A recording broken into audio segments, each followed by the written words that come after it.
어떤 사람은 그걸 감정적으로 받아들이고 어떤 사람은 이성적으로 받아들인단 말이에요. 자, 그러면 이성적이냐 감성적이냐를 어떻게 구분을 해볼 수 있을까요? 무슨 특성이랄까 좀 설명을 좀 해주시죠.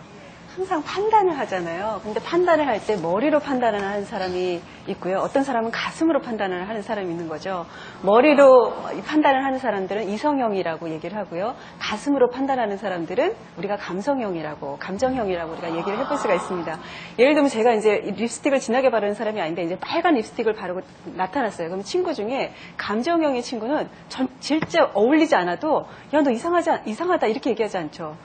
제가 이상하다 그러면 마음이 얼마나 아플까. 마음으로 판단하고 반응을 해주는 거죠. 야, 나 이상하지 않아? 아니야, 괜찮아. 우리 나이에 한번 발라보지. 언제 발라보냐. 이렇게 격려를 해주죠. 근데 이성형의 친구는 뭐라 그러냐면 집에 너 뭐 잡아먹었니? 사실이 아닌 것은 사실이 아니죠. 감정 처리는 네가 하는 거고 나는 직접적인 사실을 알려주겠다. 머리로 판단해서 알려주는 것. 이것이 바로 이제 이성형의 특성이라고 얘기할 수 있습니다.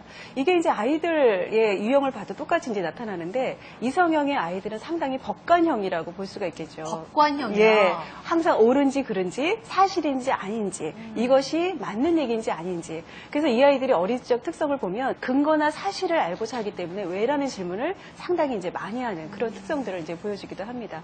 그리고 자기 주장이 상당히 강해요. 자기가 알게 된 사실이 이게 확정적인 사실인데 남이 뭐라고 얘기해도 그 주장을 끝까지 관찰하는 그런 특징을 보여주는 그런 아이들이라고 얘기할 수 있습니다.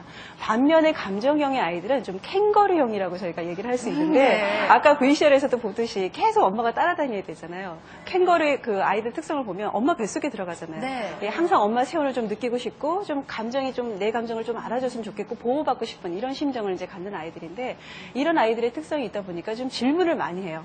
엄마 나 이거 해도 돼? 이거 할까? 이거 계속 사람들한테 물어보고 또 학교나 유치원에 가서도 선생님 이거 할까요? 이거 해도 돼요? 이렇게 물어보는 거죠. 엄마들이 이제 반응을 해주다가 나중에 네가 알아서 해! 라고 이제 화를 내게 되는 그런 상황이 될 수도 있죠. 그런데 이 VCR에서 이렇게 보는 것처럼 이 아이들이 눈치를 상당히 많이 봅니다. 즉 마음으로 반응하기 때문에 상대방은 어떻게 느낄까? 나를 어떻게 인정해줄까? 이런 것에 굉장히 많이 관심을 갖게 되는데 이 눈치 보는 것이 좀 연령이 자라면서 정보를 얻게 돼요. 눈치를 보니까 저럴 때는 사람들이 기뻐하는구나. 저럴 때는 사람들이 화를 내네. 이런 정보가를 얻게 되면 나중에 대인관계에서의 전략으로 아이들이 가져갈 수 있는 부분들이 있는 것이죠. 네. 잘 알겠습니다. 네. 저는 정말 오늘 이 프로 너무 잘 나온 것 같아요. 왜요? 저희 큰애 고은이가 감정형인 것 같아요. 선생님이 지금 설명해 주신 것 지금 VTR을 보면서 감정형이에요? 똑같아요, 저희 애기가. 항상 물어보고, 저는 아무 생각 없이, 이렇게 좀 둘째가 생겨서 좀 어린 양을 부리려고 일부러 그런가 보다 했는데, 저희가 알고 오셨습니다. 네. 자, 그러면 이제 문제를 푸셔야 되는데, 네. 고장난 장난감을 보고 이성적인 아이들은, 저는 몰라요. 제가 그런 거 아니에요. 하고 똑부러지 선생님께 되물었잖아요. 그렇죠. 감정적인 아이들은 과연 어떤 반응을 보였을지 네. 문제를 풀어주시면 되겠습니다. 조금 어려우신가요? 감정형의 아이들. 확인해보겠습니다. 대박의 IQ 합주를 펼쳐라! 김혜수 뒤집어졌어요. 네. 옥소리 씨만 2번이고요. 2번. 아무 말도 못하고 울다가 엄마를 찾는다. 그리고 다른 분들은 괜찮냐고 물으며 실제 아픈 것처럼 인형을 보살펴준다. 자. 답을 고르셨어요. 옥소리 씨가 먼저 설명을 해주셔야겠는데요. 저도 처음엔 3번일 거라고 생각을 했는데요. 네. 뭐 하고 나면 엄마를 많이 찾는다 그래서 그래서 혹시나 해서 제가 좀 바꾸긴 했거든요. 조금 불안하죠. 괜히 혼자 네. 들리니까. 네. 아까 이명훈 씨도 좀 불안해하셨는데. 많이 틀리죠. 헷갈립니다. 정답을 확인해 보도록 하겠습니다. 대박의 IQ 정답하면 큐! 인형의 다리와 목이 빠지는 돌발 상황. 감정형 아이들은 어떻게 할까? 어떻게 된 거야? 다리가 망가졌네. 어떻게 된 거지? 왜 그런지 몰라? 이 여자아이는 이성적인 아이들과는 달리 아무런 말도 못하고 눈치만 보며 당황하는 기색을 감추지 못했다. 딴 거 갖고. 너 이거 먼저 갖고. 문제 화면에 나온 이 여자아이는 어떨까? 어떻게 빼줬어? 어떻게 빼줬을까? 어떡해. 아이는 인형을 잠시 보더니 괜찮아? 어때? 많이 아파?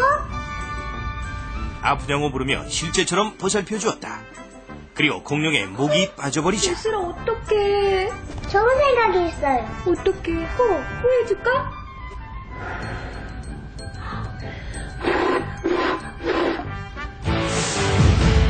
대발견 IQ. 감정형인 이 아이는 괜찮냐고 물으며 실제 아픈 것처럼 인형을 보살펴 주었다. 네, 김혜연 씨, 배영호 씨, 이명필 씨가 마치겠습니다.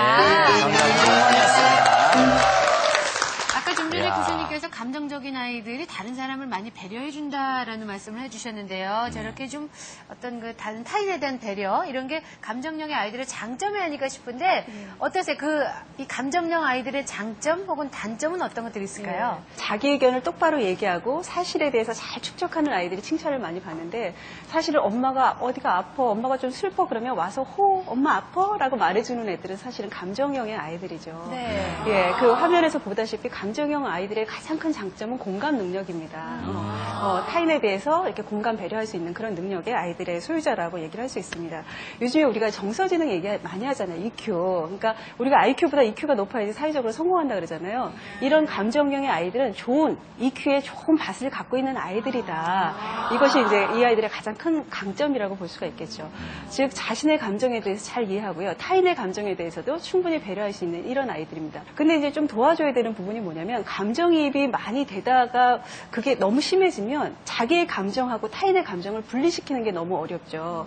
그래서 나는 지금 기분이 좋은데 엄마가 갑자기 슬퍼하거나 힘들어하면 자기도 갑자기 슬퍼지거나 친구들이 좀 슬퍼하면 자기도 갑자기 슬퍼져서 자기가 도와줘야 되는 그런 상황에서 오히려 같이 도움을 받아야 되는 상황으로 환경을 이렇게 만들어버리는 그런 상황이 될 수도 있고요. 또 하나는 자기 의견을 내놓는데 굉장히 어렵습니다. 예를 들면 오늘 비가 오는데 오늘 내가 좀 짬뽕을 먹고 싶다. 근데 친구들이 난 짜장면 먹을까? 그럼 바로 나도 짜장면 이렇게 바로 의견을 바꿔버리는 거죠. 자기 의견을 집단에서 내놓는다는 것 자체가 사실은 반역을 일으키는 것처럼 에너지가 굉장히 많이 소모되는 그렇게 느껴지는 그런 아이들입니다. 예, 그리고 또 하나는 이렇게 질문하는 거. 너 생각은 어때? 라고 너 생각도 말해봐. 이렇게 질문하잖아요. 그럼 굉장히 갈등을 일으키고요. 이 사람이 뭐가 화가 났나? 왜 이렇게 나한테 질문을 자꾸 퍼대지? 라고 생각할 정도로 아이가 질문에 대처하는 그런 힘들이 사실 좀 도와줘야 되는 부분이라고 말할 수 있습니다. 말이 나온 김에 네. 그 감정형의 아이들은 네. 부모님이 어떻게 예. 지지해주고 네, 예. 뭐 이렇게 또 좀 살려줄 것들은 예.